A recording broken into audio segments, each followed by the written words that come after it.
Thus, lettrism, the avant-garde of the avant-garde. Isou began with poetry because as creation was the highest form of human activity, and art the highest form of creation, poetry was the highest form of art. The amplifying stage of poetry, the 17-year-old Isou determined, ended with Victor Hugo. Then Baudelaire destroyed the anecdote in favor of the poetic form.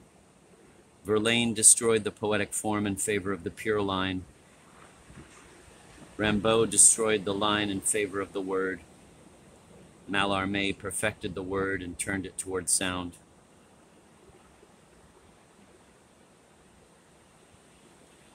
And then, heedlessly overreaching the mechanics of invention, Tristan Tzara had destroyed the word in favor of the void. Dada, Tzara's motto ran, signifies nothing. Isou corrected him. Nothing was a stage, not a goal. Yes, the word signified nothing. A room full of talkers was a room full of confetti. So Isou would rescue the letter from the word. He would reenact and redirect a stage in the reduction of the word and the world to nothing.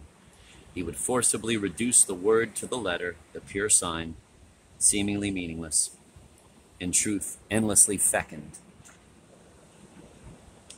He would set the sign loose in the ether. It would float past time, through history, in and out of consciousness, until it had repelled all old meanings, and then, with its charge reversed, it would begin to attract new meanings.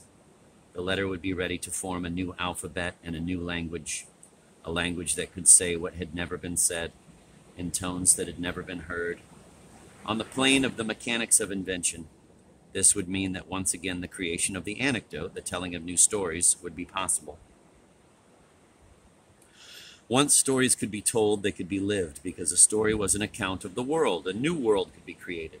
And because Isou was speaking not only of the history of poetry, but of the poetry of history, of consciousness, which like memory is of time but not in it, this absolute transformation could happen in a flash. It would be like time travel in a 1940s radio play.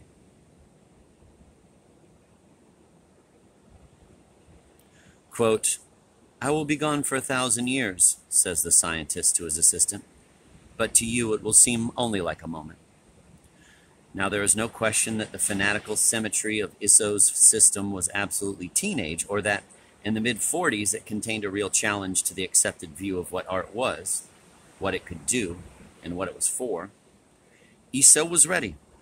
All that was left was to reach Paris, to him the capital of culture, announce his discovery, and change the world. With the help of local Zionists, he escaped from the Nazis in Romania. In August 1945, he arrived in the City of Light as a 20-year-old crank.